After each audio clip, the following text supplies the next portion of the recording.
오늘은 예 감사합니다. 오늘은 제가 참 좋아하는 선생님 이야기를 좀 할 텐데요.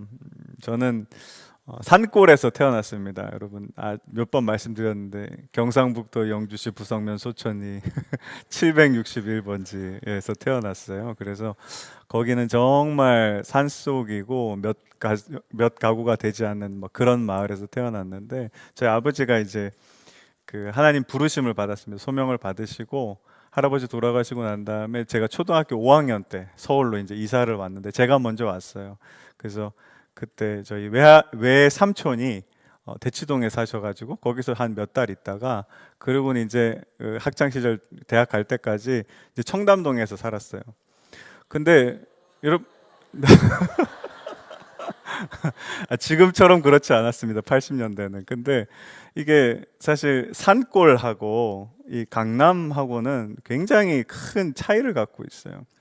그 당시에 이제 제 친구들이 무슨 운동화를 신고 다녔냐면 리복에서 나오는 펌프, 그러니까 바람을 넣는 운동화가 있어요. 이렇게 누르면 바람이 푸식푸식푸식 들어가는 게 있는데 그게 여러분 미화로 170불이었습니다. 그러니까 우리나라 그때 환율이 6, 700원 했으니까 한 12만 원 뭐 그 정도 됐거든요. 근데 저희 아버지가 이제 신학교 가가지고 처음 이제 교육전도사 가잖아요. 그때만 해도 되게 어려웠거든요. 근데 그 몇 달을 일해야 그걸 살 수 있을 정도의 그런 상황이었어요. 그러니까 이게 제가 이제 중학생이 이제 몇 년 있다가 됐잖아요. 근데 너무 힘든 거예요. 이해할 수도 없고 왜 이렇게 사람들이 똑같은 사람인데 큰 차이를 갖고 살아가야 되나. 그래서 제가 중학교 시절에 굉장히 많이 방황을 했습니다. 이해 안 되는 게 너무 많고 설명할 수 없는 게 너무 많고 내 힘으로 안 되는 게 천지에 다 그런 것들밖에 없었어요. 그래서 방황을 하는 가운데 저를 붙잡아 주신 분이 있었는데 그게 누구냐 하면 중등부 교회학교 선생님이셨어요. 이분이 어떤 분이냐면 그 당시에 이제 청담동에 옷가게가 되게 많았거든요. 지금도 그런데 그 청담동에서 의류 사업을 크게 하시는 분이었어요. 그래서 굉장히 넉넉하신 분이었는데 제가 이 선생님 좋아했던 게 선생님이 먹을 걸 잘 사줘요. 근데 뭐 떡볶이 이런 게 아니라 그때 이제 제가 중학교 들어갔을 때 압구정에 피자헛이 처음 들어왔어요. 그래서 뭐 듣도 보도 못한 거거든요. 피자를 처음 먹어봤고. 근데 저희 그 반 친구들 많았거든요. 다 데려가서 맛있는 거 사주고 그러셨어요. 그 당시에 제가 이제 방황을 하다 보니까 뭘 많이 했냐면요. 상상을 되게 많이 했어요. 그래서 그거를 하다가 그래도 뭔가 하나 분출구가 있어야 되잖아요. 이런 스트레스나 어려움이나 이 나쁜 생각. 그래서 제가 하기 시작했냐면 글을 쓰기 시작했어요. 막 시도 쓰고 소설도 쓰고 그다음에 수필도 쓰고 막 그런 걸 써가지고 왜 썼냐 하면 당시에 이제 그 저희 중등부 고등부가 같이 하는 회지 같은 게 있었어요. 아시죠? 옛날에 회지가 있었는데 그게 이제 분기마다 나오는데 제가 거기에다가 제가 글을 써가지고 뭘 했을까요? 투고를 했죠. 그랬더니 어떻게 됐을까요? 하나도 안 실렸어요. 그래가지고 제가 이제 나중에 나온 거 이렇게 딱 보니까 어떨까요? 선배님들이 쓴 게 확실히 나요. 나는 여기에 들어가지 못하겠구나. 그래서 제가 그때 무슨 생각했냐면 이제 글 쓰는 걸 접자. 나는 소질이 없다. 그래가지고 이제 그런 마음이 있었는데 어느 날 이제 선생님이 야 기수야 너 글 쓴 것 좀 보자 그러시는 거예요. 그래서 볼 것도 없어요. 그래서 나 다시 글 안 쓸 거예요. 그랬는데 이 선생님한테 제가 이제 하도 달라고 하시니까 첫 번째로 쓴 시를 하나 보여드렸는데 이겁니다. 제가 한번 읽어볼게요. 들어보세요. 중학교 때 썼습니다. 푹신해 보이는 의자가 있다. 딱딱해 보이는 의자가 있다. 편안해 보이는 사람이 있다. 불편해 보이는 사람이 있다. 나태해 보이는 사람이 있다. 성실해 보이는 사람이 있다. 내 속에 마음이 있다. 두 개의 마음이 이렇게 이런 의자 이런 이제 아니 그러지 마세요.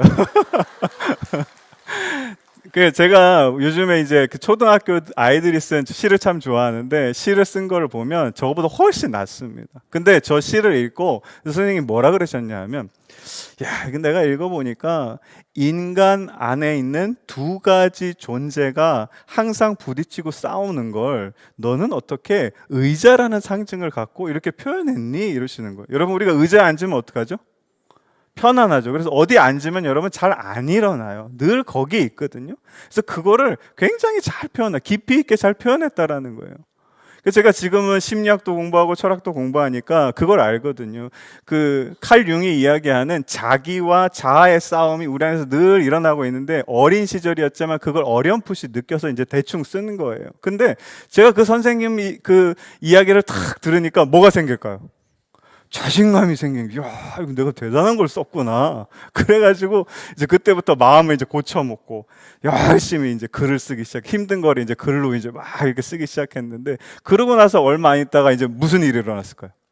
회지에 와, 제가 쓴 글이 이제 올라가기 막 시작하는 거예요. 그래서 그 원래 회지가 우리 고등부 형들이 다 이제 편집위원을 하는데, 제가 이례적으로 중등부 시절에 가가지고 편집위원으로 같이 일하게 되기까지 하고, 그리고 너무 놀라운 건, 여러분 제가 요즘도 일주일 내내 뭐 할까요?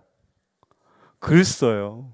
계속 뭐 신방, 수요 예배, 뭐 주일 예배, 또 다른 데서 부탁하는 것들, 그래서 글을 쓰는 거를 평생 하고 있습니다. 그래서 참 저는 그 선생님한테 고마운 마음이 있어요. 여러분한테 기억에 남는 어떤 선생님 계십니까? 딱 생각하면 그 선생님. 제가 신방을 가보잖아요. 그러면 초등학교 아이들이 있는 집은 똑같은 기도 제목이 하나 있어요. 뭘까요?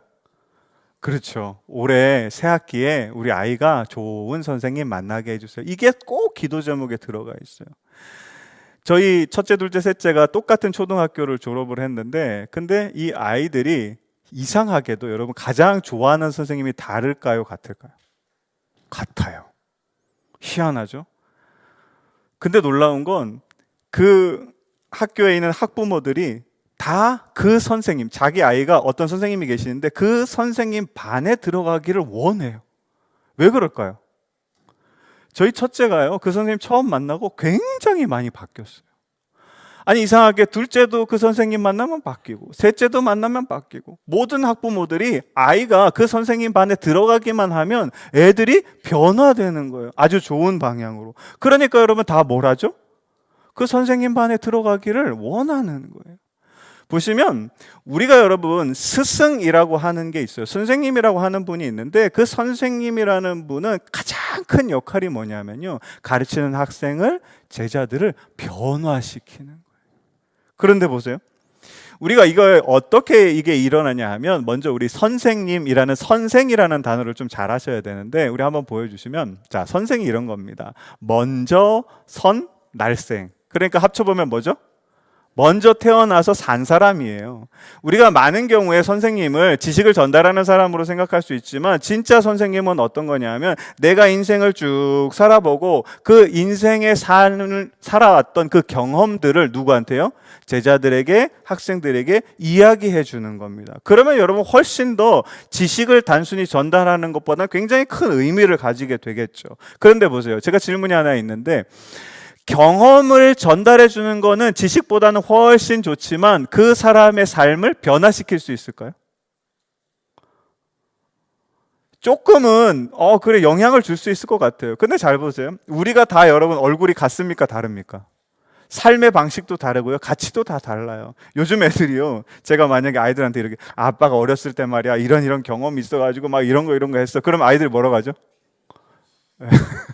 꼰대라고 합니다. 쉽지 않아요. 내 경험을 전달함으로 그 아이들의 삶이 바뀌는 거 사실 어려운 일입니다. 그러면 여러분 하나 우리가 더 단어를 알아야 되는데, 우리가 선생님 중에 굉장히 존경할 만한 선생님을 뭐라고 부르죠? 스승이라고 부르죠. 스승은요, 한자어가 없어요. 순수한 우리나라 말이에요. 그래서 제가 한자어가 없으니까 이 어원을 알 수가 없어서 어원을 이렇게 찾아보니까 몇 가지 가설이 있는데, 그 중에 제가 마음에 든 게 하나 있어요. 뭐냐 하면, 한번 보여주시면, 자승에서부터 왔다라고 이야기를 하더라고요, 국어학자들이. 이 자승이라는 건 뭐냐면 스스로자 이길승이에요. 그러니까 합쳐보면 뭐죠? 자기 자신을, 스스로를 뭐 한 사람?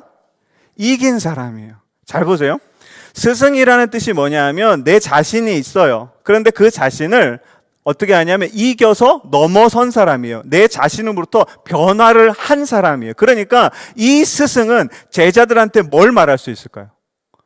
어떻게 하면 자기 자신을 이겨서 넘어설 수 있을지. 여러분, 우리가 평생에 누군가 만약에 싸우고 전쟁을 하는 중에 여러분 제일 어려운 게 뭡니까? 누구와의 싸움입니까?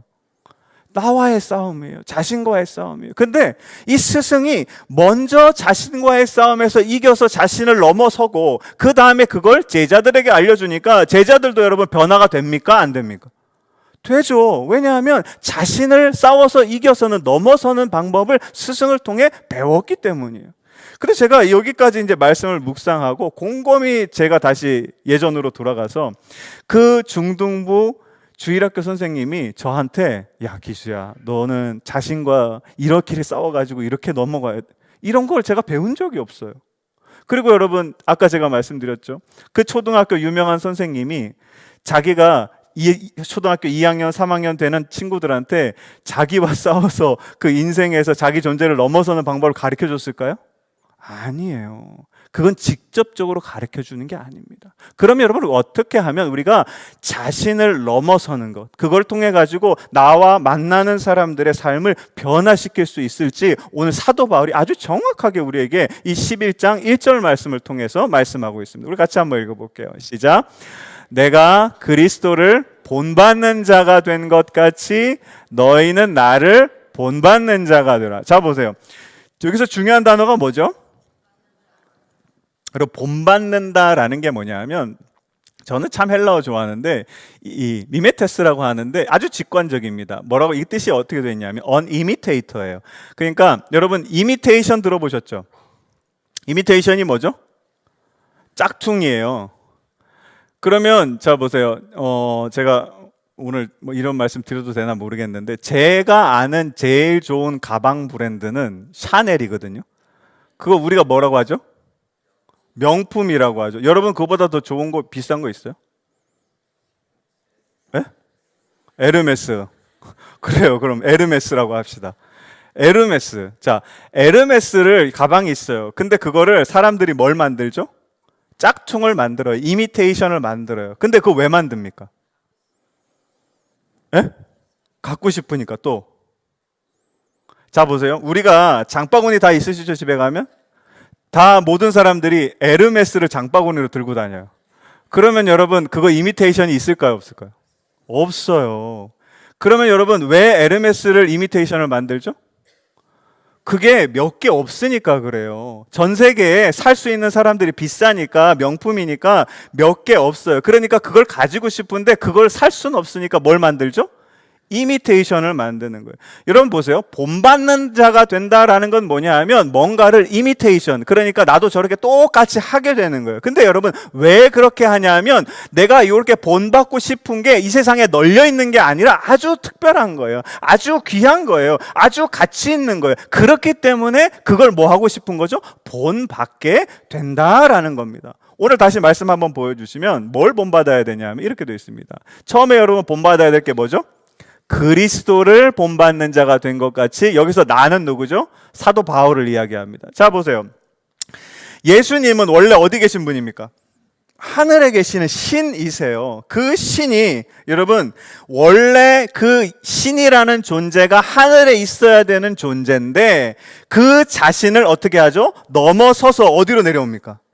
땅으로 내려오죠. 신이 하늘에 있는 존재가 땅의 존재로 자기를 넘어서 내려온 거예요. 이게 예수님이 하셨던 일입니다. 그러면 여러분 사도 바울을 볼게요. 사도 바울은 어떤 사람이죠? 가말레일 문화에서 공부했고 히브리인 중에 히브리인이고 바리새인 중에 바리새인이고 율법을 다 지켜서 흠이 하나도 없는 사람이고 거기에다가 여러분 이 사도 바울은 여러분 열심히 잃을 데가 없는 그런 사람이에요. 그러니까 유대인 중에서도 아주 탑 클래스에 있는 사람입니다. 그런데 그런 존재였던 이 사울이라는 사람이 누구를 만나죠? 예수님은 어디 계셨던 분이라고요? 하늘에 계셨던 분이 땅으로 내려오는 자기를 넘어서는 것을 직접 보이신 분이 예수님인데 그 예수님을 그대로 본받아서 유대인의 최상위 계층이었던 이 사울이 여러분 뭐가 됩니까? 예수님을 만난 다음에 바울이 되고 자기가 가졌던 이 모든 것들을 뭘로 여긴다? 배설물, 똥으로 여긴다라고 고백하는 거예요. 보세요. 오늘 본받는다라고 이야기하면서 그리스도와 사도 바울이 똑같은 걸 이야기합니다. 똑같은 게 뭐죠? 자기 자신을 원래 있었던 내 모습에 이렇게 갇혀 있는 게 아니라 그것을 승리해서 넘어선 거예요. 완전히 다른 존재로 넘어가게 되었다라고 이야기합니다. 오늘 잘 보십시오. 자, 성경을 보세요.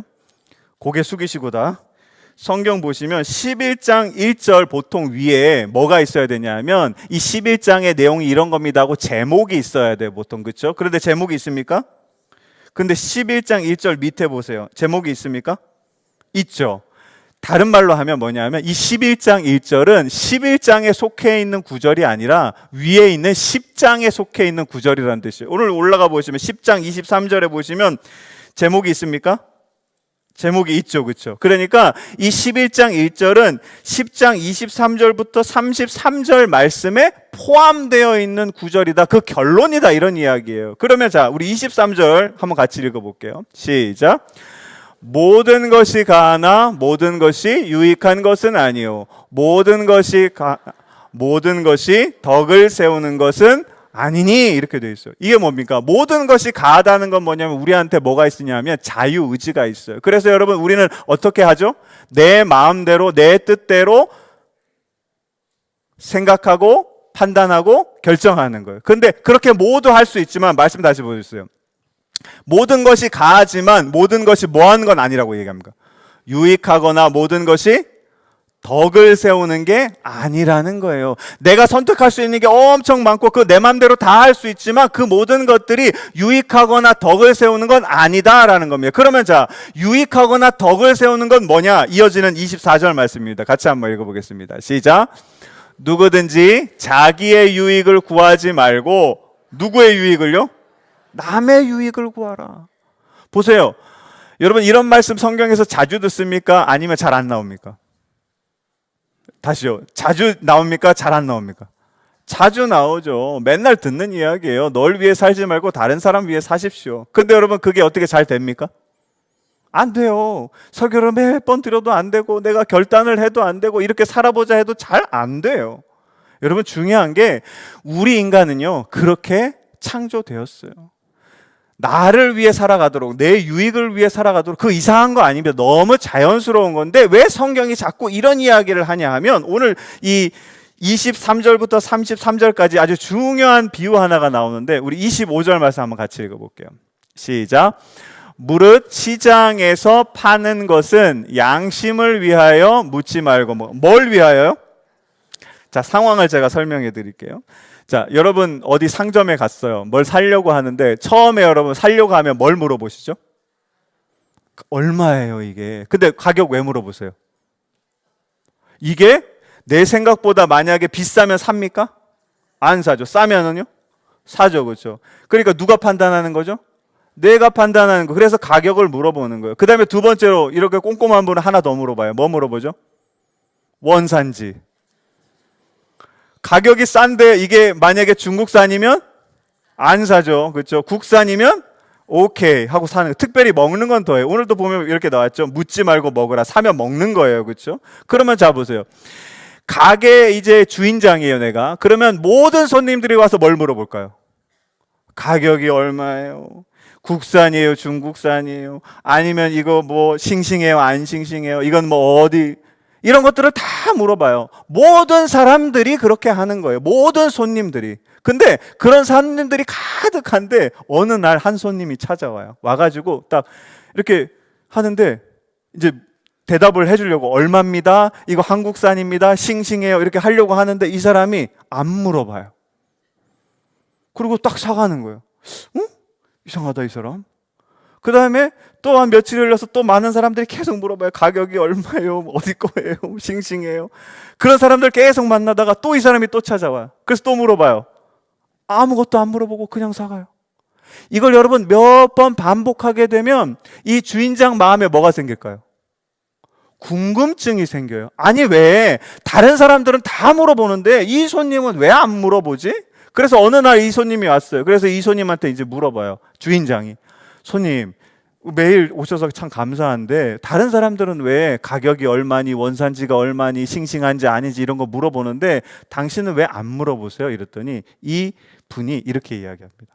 저는 주인장을 믿어요. 다시 말씀 보여주실래요? 무릇 시장에서 파는 것은 뭐를 위해서요? 누구의 양심입니까? 내 양심이 아니에요. 가격 얼마인지 물어보고 그 다음에 원산지 어디 이거 물어보는 내 양심이 아니라 누구의 양심을? 주인장의 양심을 위해서 뭘 하라고요? 묻지 말고 사서 먹으라는 거예요. 그러면 잘 보세요. 주인장이 이런 그러면 안 되겠지만 좀 나쁜 사람이었어요. 그래가지고 중국산인데 국산으로 속여갖고 막 팔았어요. 비싸게. 그러면 여러분, 만약에 내가 당신을 믿어서 나는 아무것도 묻지 않고 삽니다라는 사람을 만나게 되면 이 주인장 안에 있던 뭐가 작동하기 시작할까요? 양심이 작동하는 거예요. 이 양심이 뭐라고 얘기할 거예요? 야, 저 사람이 너를 믿잖아. 근데 너 아직도 이렇게 속여가면서 장사하면 되겠어? 그걸 몇 번 더 경험하게 되면 이 사람이 어떻게 될까요? 아, 이제 나 이렇게 살면 안 되겠구나 하고 중국산은 중국산으로, 그 다음에 국산은 국산으로 하는 거예요. 그러면 자 보세요. 이 주인장의 삶이 변화되었습니까? 그대로입니까? 변화되게 되는 겁니다. 잘 보십시오. 이제 이 주인장과 여러분 이 손님 사이에 어떤 관계가 만들어질까요? 자, 여기 앞에 신세계마트 있죠? 신세계마트 사장님과 여러분과 무슨 관계입니까? 아무 관계도 없어요. 비상적인 관계예요. 왜요? 다 누구를 위해 사니까? 주인은 자기 위해 살고 나는 나 위해 사니까 관계가 만들어질 일이 없어요. 그런데 여러분, 한 사람이 그 주인장을 신뢰함으로 그 사람에게 자꾸 갈 때 이 둘 사이에는 무슨 관계가 만들어지냐면 신뢰의 관계가 만들어지는 거예요. 믿음의 관계가 만들어지는 거예요. 이 관계 안에서 이 사람이 뭐 하죠? 변화되기 시작한다라는 겁니다. 27절에 똑같은 거 한 번 더 이해하는데 같이 한번 읽어볼게요. 시작. 불신자 중 누가 너희를 청할 때 너희가 가고자 하거든 너희 앞에 차려놓은 것은 무엇이든지 뭐를요? 누구의 양심? 그 사람 불신자의 양심을 위해서 묻지 말고 먹으라는 거예요. 그래서 29절에 다시 한번 말씀합니다. 정확하게 한 번 더. 시작. 내가 말한 양심은 누구의 것입니까? 너희의 것이 아니라 누구의 것입니까? 내가 만나는, 나를 초대한 불신자, 내가 가는 그 상점 주인의 양심을 이야기한다라고 이야기하고 있습니다. 사랑하는 성도 여러분, 팔 한번 펴보시죠. 팔 곧게 펴지세요. 자, 이제 안으로 한번 접어보시죠. 잘 되시나요? 네. 밖으로 꺾어보세요. 되세요? 이거 밖으로 꺾으면 어떻게 될까요? 병원 가셔야 돼요. 사람의 팔은요, 밖으로 꺾어지지 않게 돼 있어요. 여러분, 이 땅에 살아가는 모든 사람들이 누구의 양심 갖고 살아갑니까? 내 양심이에요. 내 양심은요, 최대한 펴봤자, 여러분 이게 곧게 보이시죠? 근데 팔꿈치가 있어요. 곧게 펼 수가 없어요. 약간 기울어져 있어요. 이게 쉽게 여러분 어디로 기웁니까? 팔은 안쪽으로 굽기 마련이에요. 모든 사람들이 그렇게 살아가요. 이 땅의 모든 사람들이. 그런데 모든 사람들이 팔을 안쪽으로 굽고 자기 유익을 위해 살아가는데, 아니 어떤 사람을 딱 보니까 이 사람은 이 팔을 밖으로 꺾는 거예요. 자기의 유익이 아니라 다른 사람의 유익을 위해 살아가는 겁니다. 그러면 여러분, 세상 사람들이 그걸 보고 어떻게 생각할까요? 이야, 저 사람 어떻게 저렇지? 여러분 보세요. 우리 인간의 생각과 결정과 판단과 모든 가치 이런 걸로는요, 우리가 절대 팔을 밖으로 꺾을 수가 없어요. 밖으로 꺾는 분은 딱 한 분밖에 없어요. 누구를 본받아야 된다고요?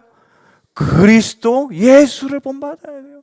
그 예수님이 자기 존재를 넘어 자기 존재를 이겨서 이 땅에 오신 그분밖에는 여러분 이 팔을 밖으로 꺾을 수 있는 분이 없다라는 겁니다. 그래서 여러분, 우리가 예수 그리스도를 만난 우리들은 이제 작은 예수로 우리들 역시도 여러분 어떻게 살아가야 된다고요? 팔을 밖으로 꺾을 수 있는, 팔을 밖으로 꺾어서 내 유익이 아니라 다른 사람들의 유익을 위해 살아가는 저와 여러분 되시기를 주님의 이름으로 간절히 축원합니다. 그렇게 되면 여러분, 우리 삶을 통해서 뭐가 드러나냐 하면 우리 31절 말씀입니다. 같이 한번 읽어보겠습니다. 시작. 그런즉 너희가 먹든지 마시든지 무엇을 하든지 다 뭐를요? 하나님의 영광을 위하여. 이 말씀이 여기에 들어가 있는 말씀이에요. 그러니까 보세요. 우리가 먹을 때 누구의 양심을 위해서 먹어야 됩니까? 다시 한번요. 누구의 양심이요? 내 앞에 있는 사람의 양심. 뭘 마셔요? 그때 마실 때 누구를 위해서 마셔야 돼요? 내 앞에 있는 사람의 양심, 뭘 하든지 여러분 내 앞에 있는 이 사람이 내가 하는 이 말과 행동으로 혹시 상처받지는 않을까, 넘어지지는 않을까, 그 사람을 위해서 그 사람을 사랑하는 마음으로 하셔야 된다는 거예요. 그러면 여러분 우리가 그 사람 앞에서 뭘 하냐면 다 팔 안으로 꺾어지며 살아가는 삶인데 팔을 여러분 어디로요? 밖으로 꺾는 삶이 되는 거예요. 그러면 여러분 그 삶을 통해서, 내 삶을 통해서 누구의 영광이 드러납니까?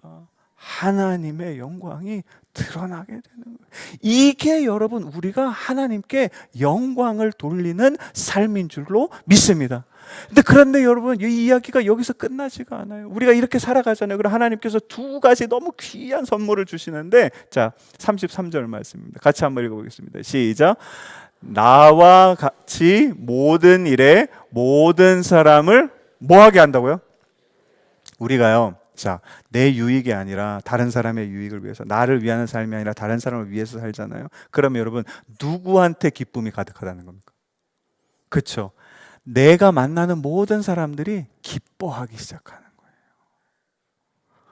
한번 상상해 보세요. 내가 직장에서 만나는 사람들, 가정에서 만나는 사람들, 학교에서 만나는 사람들이 다 기뻐하기 시작해요. 왜 기뻐합니까? 우리가 평생을 살아봐도요, 여러분 자신을 위해서 살아가는 사람이 다 있는데, 그 중에 여러분 누군가 다른 사람이 여러분을 위해서 살아보는 그런 사람들 만난 적 있으십니까? 여러분을 진짜로 마음 다해 사랑해 줄 수 있는 그런 사람 만나본 적 있으십니까? 여러분의 유익만을 위해서 나와 함께 관계하는 사람들 만나본 적 있으십니까? 만나보면요 굉장히 기뻐요. 왜냐하면 내가 전혀 경험하지 못했던 걸 이 사람을 통해서 느끼는 거니까요. 근데 잘 보세요. 내가 여러분 만나는 사람이 5명이 있어요. 한 사람이 기뻐하고, 2사람이 기뻐하고, 3사람이, 4사람이, 5사람이 다 기뻐하면 여러분 나는 어떻게 될까요? 나는 내 유익 말고 다른 5사람의 유익을 위해서 살았으니까 하나도 안 기쁠까요? 아니에요. 기쁨은 같이 누리는 거예요. 그래서 여러분 이 팔을 밖으로 꺾는 삶, 이걸 통해 가지고 우리와 만나는 모든 사람이 첫 번째로 뭘 경험하게 되냐면 나를 포함해서 놀라운 하나님 주시는 기쁨을 경험하게 될 줄로 믿습니다. 자, 두 번째입니다. 33절 말씀 같이 읽어볼게요. 세 번째 줄부터 읽어볼게요. 시작. 자신의 유익을 구하지 아니하고 많은 사람의 유익을 구하여 그들로 뭐를요? 구원을 받게 하라. 잘 보세요. 하나님이랑 우리 사이의 관계가 여러분 예수님 없었을 때 끊어졌습니까? 연결되어 있었습니까? 끊어져 있었죠. 예수님께서 여러분 이 관계 사이에 찾아오셔서 우리에게 뭘 주시죠? 다시요. 예수님이 우리 이 땅에 오셔서 우리에게 뭘 허락해 주셨습니까? 믿음을 주셨어요. 그래서 이 믿음을 통해 가지고 하나님과 우리 사이가 어떻게 됐습니까? 다시 연결되었어요. 그런데 잘 보세요. 우리가 내 유익이 아니라 나를 위하는 삶이 아니라 상대방의 유익을, 상대방을 위하는 삶을 살아갈 때 여러분 아까 제가 말씀드렸죠. 그 주인장과 손님 사이에 무슨 관계가 생긴다고요? 신뢰 관계, 다르게 하면 뭐죠? 믿음의 관계가 생기는 거예요. 그러면 보세요. 하나님이 예수님을 통해 우리에게 구원을 주셨던 게 우리를 통해서 누구한테로 전달됩니까? 내가 만나는 사람들, 내가 나를 유익을 위해서 살아가는 게 아니라 그 사람의 유익을 위해 살아가는, 만나는 그 사람에게도 똑같이 하나님의 놀라운 구원이 전달되고 선물로 주어질 줄로 믿습니다. 사랑하는 성도 여러분, 꼭 기억하십시오. 저와 여러분의 삶이 나를 위하는 삶이 아니라 타인의 양심을 위해서, 타인을 위해서, 타인의 유익을 위해 살아갈 때 그 사람들에게 하나님 주시는 놀라운 기쁨과 구원이 아름다운 선물이 되어 주어질 줄로 믿습니다. 그렇게 많은 사람들에게 이 기쁨과 이 구원의 선물을 흘려보내는 축복의 통로로 살아가시기를 주님의 이름으로 간절히 축원합니다. 아까 서두에 말씀드린 저희 선생님을 제가 그 학창 시절이 지나고 난 다음에 딱 2번 뵀어요. 첫 번째 언제 뵀냐 하면 제가 결혼하기 전에 꼭 인사를 한번 드려야 될 것 같아서 바쁘게 저도 살다 보니까 가서 인사를 드렸고, 두 번째는 영정사진으로 뵀어요. 돌아가셨는데 사업을 잘 하시다가 이제 하나님께서 부르셨어요. 부르심을 받고서 그 즉시로 그 모든 사업을 다 정리하셨어요. 정리하고 그리고 신학교에 가서 이제 목사님이 되셨어요. 그래서 너무 잘 사역을 하고 교회를 이제 아름답게 섬겨가고 계셨는데 갑자기 이제 암이 생겼어요. 그러고 나서 얼마 안 되셔 이 하나님의 부르심을 받게 되셨어요. 제가 지금 그 선생님 만날 수 없거든요. 근데 이 선생님을 생각할 때 하나 꼭 기억나는 게 있어요. 뭐냐 하면 이 선생님은 늘 저를 위해 주셨어요. 어떠냐 하면 이 선생님한테 아들이 둘이 있었는데 그 첫째가 저보다 2살이 어려요. 그래서 이제 저랑 친한데 그 선생님 댁에 자주 놀러 갔는데 가면은 제가 불편할 정도로, 보통 여러분 엄마면 누구를 더 챙겨야 됩니까? 당신 아들을 챙겨야 되는데 그게 아니라 이 아들보다 저를 더 챙겨주시는 거예요. 그 반 아이들을 더 챙겨주시는 거예요. 그래서 제가 아직도 이 선생님 지금 만날 수 없거든요. 그런데도 이 선생님을 기억하면 제 안에 뭐가 생길까요? 기쁨이 생겨요. 아, 그때 나를 이렇게 알아주시고 위해 주시는 선생님 계셨지. 그리고 제가 그 2번째 영정사신 뵐 때 장례식에 갔었는데 그 선생님 첫째 아들이 이거를 선생님이 저한테 유품으로 남기셨다고 주셨어요. 그래서 이제 제가 너무 죄송하지만 그동안에 잘 못 봤어요. 이게 뭐냐 하면 여기 이렇게 되어 있는데 이 목사님이 대한기독신문이라는 신문에 3년 6개월 동안 돌아가시 직전까지 이제 그 칼럼을 쓰셨어요. 그래서 이제 그게 한 60여 편 되는 칼럼이 이제 있는데 제가 이번 주에 이제 이거를 쭉 한번 봤어요. 그랬더니 여기에 3가지가 있더라고요. 첫 번째가 뭐냐 하면 하나님은 이런 분입니다. 하나님에 대해서 막 칼럼에 이야기들이 나와요. 하나님 우리 사랑하시고, 그 다음에 2번째가 뭐냐 하면 그 하나님이 예수님을 보내주셨어요. 예수님에 대한 이야기가 나와요. 예수님은 어떤 분이시고 우리 삶에 뭘 하시고 어떻게 우리를, 그리고 마지막 3번째가 뭐였냐면 천국으로 끝나요. 하나님이 예수님을 보내주시고 그 예수님을 통해 우리가 하나님 나라에 나아가는 그 구원을 얻게 됩니다. 이게 이 선생님이 남겨주셨던 칼럼의 중심적인 내용이었어요. 제가 말씀을 묵상하면서 이 33절을 딱 묵상하는데 이 선생님이 제가 이제 보니까 예수 그리스도를 본받으셔서 그 예수님처럼 우리를 위해서 살아주셨던 그 스승님이시구나 하는 걸 깨달았어요. 그래서 여전히 제가 이 선생님을 생각할 때 제 안에 기쁨이 있고요. 그 다음에 이 선생님을 통해 주시는 놀라운 구원을 경험하게 됩니다. 사랑하는 성도 여러분, 바라기는 저 여러분의 삶도 여러분 좋은 스승이 되시기를 주님의 이름으로 간절히 축원합니다. 모든 사람들이요, 팔을 안으로 꺾고 살아가요. 자기 양심, 자기 유익, 자기를 위해서. 여러분, 이런 삶은요, 내가 태어났던 이 존재를 넘어서지 못하는 삶이에요. 말로는 우리가 나 하나님의 자녀입니다 라고 이야기하지만 삶을 보면 그냥 똑같이 살아가는, 바라기는 저와 여러분의 삶이, 보세요, 예수님이요 처음에 우리가 죄가 많을 때 우리에게 믿음 허락해 주시고 죄를 깨끗하게 해주셨거든요. 근데 보세요, 그 예수님 믿고 난 다음에 예수님이 우리가 죄 질지 안 질지 모르셨을까요? 다 아셨어요. 얘는 죄를 내가 깨끗하게 해줘도 내일 되면 또 똑같은 죄를 지을 걸 예수님 너무 잘 아시는 분이에요. 그런데도 예수님이 뭐 하십니까? 우리를 믿어주시는 거예요. 우리와 함께 해주시는 거예요. 우리도 똑같아요. 그 예수님이 보여주셨던 그 본을 저와 여러분의 삶도 나를 위하는 삶이 아니라 내가 만나는 사람을 위하는 삶, 내 양심을 위하는 삶이 아니라 내가 만나는 사람의 양심을 위하는 삶을 살아갈 수 있기를 주님의 이름으로 간절히 축원합니다. 그래서 내가 정말 예수님 믿고 하나님의 거룩한 자녀가 된 것처럼, 이 놀라운 존재의 변화를 경험한 것처럼 우리도 그 예수님을 본받아 살아갈 때 내가 만나는 모든 사람의 삶이 하나님 주시는 기쁨이 가득하게 되고 하나님 주시는 놀라운 구원이 그 사람의 삶 가운데 정말 귀한 생명의 선물로 주어질 줄 믿습니다. 바라기는 저와 여러분의 삶이 그렇게 예수님처럼 사도 바울이 이야기한 것처럼 나를 본받는 자가 되라.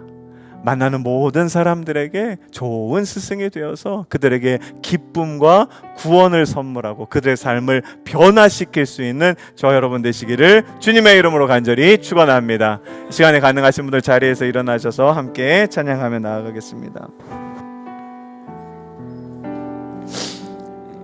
가사 한번 보여주시면 보세요.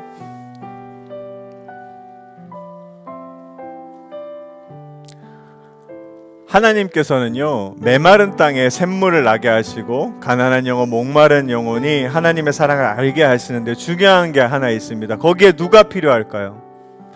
당신, 즉 사람이 필요한 거예요. 예수 그리스도를 본받은 사람이 필요합니다. 그 사람이 있어야 이 놀라운 일을 하실 수 있어요. 이 시간에 우리 서로를 위해서 우리 손 한번 이렇게 올리시고 같이 우리 그런 사람이 됩시다. 그런 좋은 스승이 됩시다라는 마음을 가지고 축복하는 마음으로 함께 찬양하며 나아가겠습니다. 하나님께서 당신을 통해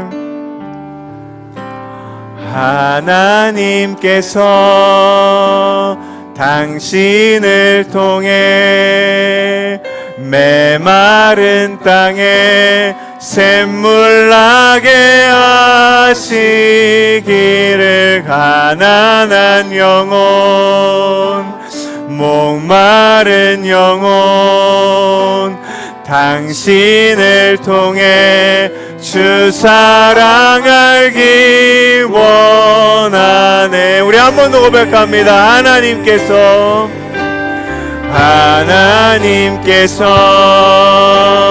당신을 통해 메마른 땅에 샘물 나게 하시기를 가난한 영혼 목마른 영혼 당신을 통해 주 사랑 알기. 이 시간에 우리 한 번 더 찬양합니다. 주님 마음 내게 주시옵소서.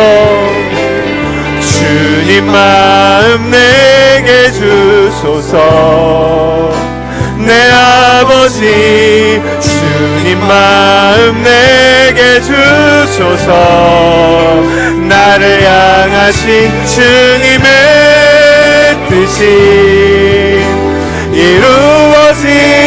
이루어지도록 주님 마음 내게 주셔서 예수 그리스도를 본받게 하여 주시옵소서.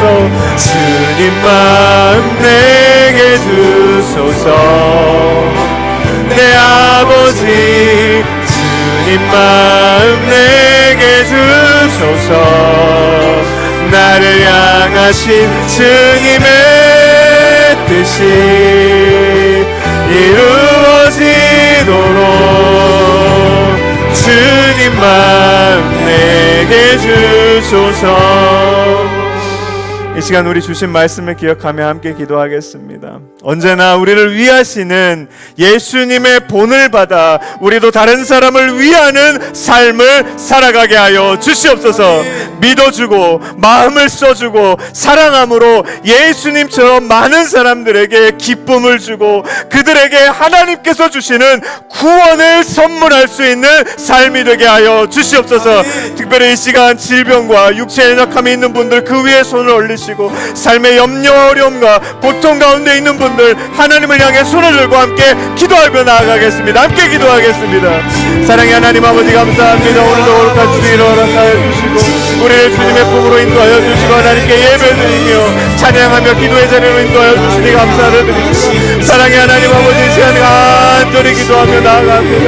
예수님께서 보여주신 그 본을 하나님 아버지 타인을 위한 삶 타인을 위하여 하나님 아버지 유익을 위한 삶 우리 역시도 그런 삶을 살아갈 수 있게 주님 아버지 인도하여 주시옵소서. 우리가 사람들을 만날 때마다 하나님 아버지 나를 위한 선택이 아니라 다른 사람의 양심을 바라보며 그들의 유익을 위한 선택을 할 수 있도록 주님 아버지 역사하여 주시옵소서. 만나는 모든 사람들을 믿어주고 마음을 써주고 사랑함으로 예수님처럼 많은 사람들에게 기쁨을 주고 그들에게 하나님 주시는 놀라운 구원을 선물할 수 있는 귀한 삶이 사람에게 주님 아버지 인도하여 주시옵소서. 특별히 하나님 아버지 질병과 육체의 연약함 갖고 있는 분들 주님 기억하여 주시옵소서. 우리 환우들의 삶 가운데 찾아가 주시옵소서. 역사하여 주시고 치료하여 주시고 회복을 명하여 주시옵소서. 하나님 아버지 삶의 어려움 가운데 있는 우리 성도들 위에도 주님께서 찾아가 주시고 하나님 아버지 그 모든 어려움이 하나님 주시는 기쁨과 하나님 주시는 은혜와 하늘의 놀라운 비밀한 것들로 가득히 채워지고 하나님 모든 묶인 것들이 해결되는 놀라운 역사가 일어나게 주님 아버지 인도하여 주시옵소서. 주님 마음 내게 주소서. 내 아버지 주님 마음 내게 주소서. 나를 향하신 주님의 뜻이 이루어지도록 주님 마음 내게 주소서. 사랑의 하나님, 우리에게 가장 좋은 스승이 되시는 예수님을 보내주셔서 감사합니다.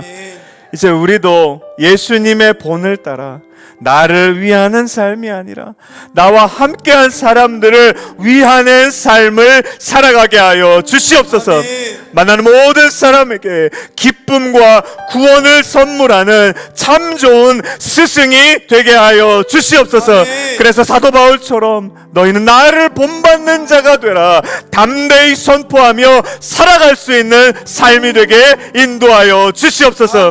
주 예수 그리스도 그 능력의 이름으로 선포하오니 모든 질병과 육체의 연약함과 염려와 고통과 결핍은 깨끗이 사라질시어다. 하나님의 은혜로 충만히 채워질시어다. 역사하여 주시고 기적을 베풀어 주시옵소서.